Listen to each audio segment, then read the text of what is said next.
This reality, we're constantly being told by our leaders that everything in this world and universe is finite, and that's actually not true. We live in an infinite universe with infinite possibilities. If people realized that there was no such thing as death, not really, then they would no longer be afraid of their lives. And once we realize that there's no such thing as death, then I think we're going to be liberated from the political and social environment that we've been thrust into. And I think all the ancient spiritual traditions are trying to do that, but we've lost track somewhere along the way, and now I'm trying, and we're all trying, I think you're trying, we're all trying to get back on track to this kind of place where we can face up to our lives without being fearful of death, of life, of each other, of politicians, of governments. We all must face this moment at the end of our lives. But what does it mean? And I think we have to understand that we're higher dimensional beings who are encased in a body. And just because the body stops breathing doesn't mean your higher dimensional self doesn't go on living. It does go on living. And once you realize that, you not only have no fear of death, but you have a great sense of compassion for your fellow living beings, whether they be animals or plants or humans, because they all possess a higher dimensional self that from which they came from and for which they are going to return. It's a well-known fact that the Catholic Church actually believes in reincarnation, but they don't think it should be taught as a doctrine because it will make people not try very hard in this life, supposedly, and they'll just wait for their next life to start their work. Well, I don't know if I buy that. It's a good reason. Either way, I think now at this point in time, with the overflow of information coming in all directions, it's time to let people know that 90% of the rest of the world has another point of view, which is that we have an infinite nature and we're infinite beings, and we're on a giant quest to achieve a certain kind of understanding of this universe. And the Catholics teach that, and the Hindus teach that, and the Buddhists, and the Muslims, and the Jews, and the indigenous peoples teach this. It's a universal construct of ideas that we are beginning to come back to and come to grips with. And when we do, we will be free of the pain that we go through every day, thinking that we have to gather everything now, that we have to get as much as we can now. And when we realize that after we die, we're coming back, we're not going to be so destructive of the environment because we got to come back to this. And one of the things I like about the film and the ideas is this whole idea of the past life review, and this idea that you're going to live your entire life again when you die, like watching a video, recording. And you want to make sure that your film that you watch at the end of your life is the best film that you can possibly make. And so no matter what you've done in your life that you're ashamed of or that you don't feel good about or a divorce or whatever it is, you still have a chance to redeem yourself. And you can start right now. And I think that's another message in the film that I wanted to get across. If you committed a nasty act to someone, you've got to go through what that person went through. And if you did something nice to someone, you also get to go through that too. So there's two sides of the coin. So I can imagine that a past life review can actually be quite embarrassing, I would imagine, to a lot of people, especially they look back into their youth and see all the silly things that they believed and the silly things that they did and the cruel things that they did to people. And so, it's important for us to realize that just because you did something bad some other time in your life, there's plenty of time to make up for it. And make sure it's sincere and you're not doing it just to have a good life review. Right. Exactly. You're not doing it just for show, right? Yeah, it's got to be real because you can't escape the life review. It's inescapable. It's something so profound, and people who have had near-death experiences whom we interview in the film Infinity, they come back and some of them cry for a month after their life review. Sometimes it's a cry of joy, sometimes it's a cry of pain, but this life review is extremely profound. And so I think that we have been taught that there is only one shot at it, and this is your shot, and you have to grab as much as you can get, and this is the basis for greed and for wars and for power struggles and all the other things, which is just so unnecessary, especially when you realize that it is not a finite existence.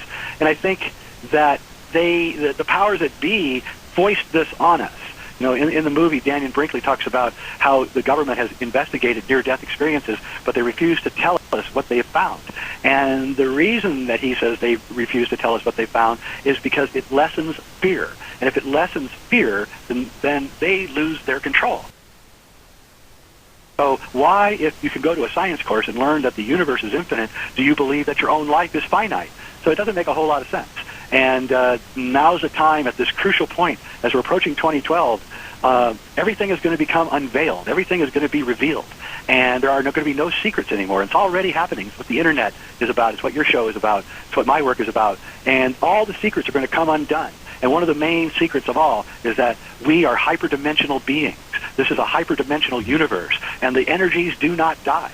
They only transform themselves. Not every civilization has used fear, because civilization is actually not the natural state of the human being. And I think that James Cameron's Avatar hit the nail squarely on the head. Civilization is not a natural state. It is an unnatural state that has been foisted on us by custodians who have been here with us, ruling us through fear in order that we become and stay their slaves. Slave masters, the gentleman that lynching is named after, his name was Lynch, and he wrote a book about how slave masters in the South could control their slaves. And what they did was they would take the strongest male slave and terrorize him in front of everyone else. So to create mass fear among all the slaves, and then one plantation owner could control 100 slaves. We're losing our civilization, and people think that that's a terrible thing. And I'm here to tell you that it may not be so bad, actually. That maybe the damage to the planet and the pollution and the wars and the struggling and the starvation and all of that isn't necessary to the human condition.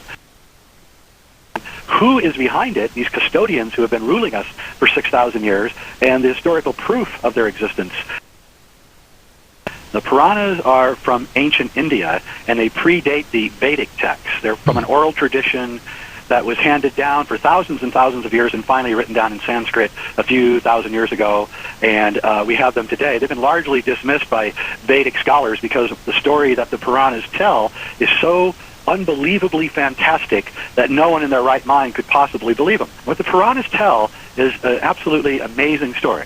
First off, they say that we have been here on Earth for a long time, maybe 1 million years or so.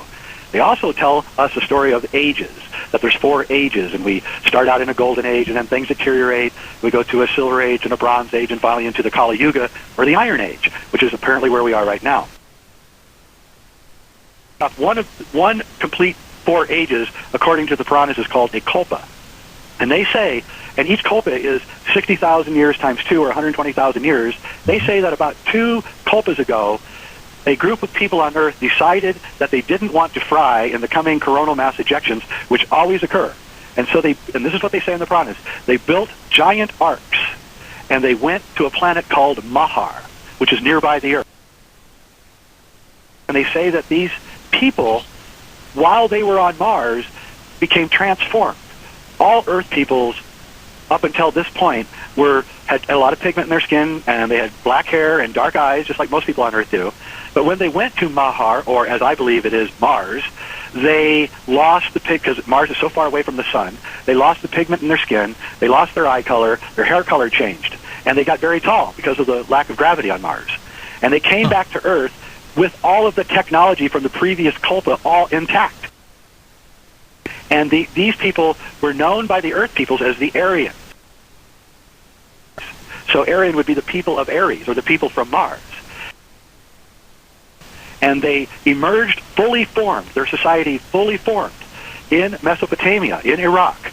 And they began a society. And this society had a fully developed alphabet, had fully developed languages, fully developed cultures with apparently no precedent. Like, there was no evolution towards this. And that's because they always had it. 3 central myths that the Earth, everybody on Earth, all the people on Earth seem to have. One is that we once lived in a beautiful garden from which we were told to get out. 2, there was a gigantic catastrophe, a flood. Everyone on Earth seems to remember this. And the third one, which I think is the most interesting, is that there was a race of, and I'll use quotes, gods, unquote, who had sex with Earth women and created demigods. Would these be the Nephilim? They are the Nephilim. They're the Anunnaki. They're the Archons. They're the Aryans. And they're not aliens. That's why they can have sex with Earth women. And if you read the works of Joseph Farrell, you can see that from 1929 to 1945, the Nazis, who called themselves Aryans and carried all the icons of Aryan civilization, including the swastika and all the rites of the Aryans, they invented more stuff in 16 years than the human race has created before or since. They created lasers, television, radar, probably anti-gravity craft, and all sorts of other things. And so I don't think Mars is anything like they told us what it is. Hoagland has found out that they're coloring the images to make it look red when in fact there's blue skies and possibly even clouds on Mars. And I think that these Aryans have created extremely advanced craft very quickly after World War II, and they've gone to the moon. They may have already been on the moon before, and now they've created and have been spending the last 60 years creating these gigantic arcs in which they're leaving. A sweep of history in which these Aryans have secretly ruled the world, and now they're leaving us with a wrecked planet, and they're leaving us behind. So you start adding all of this together, a holistic synopsis is created that explains almost all of the high weirdness that's been going on.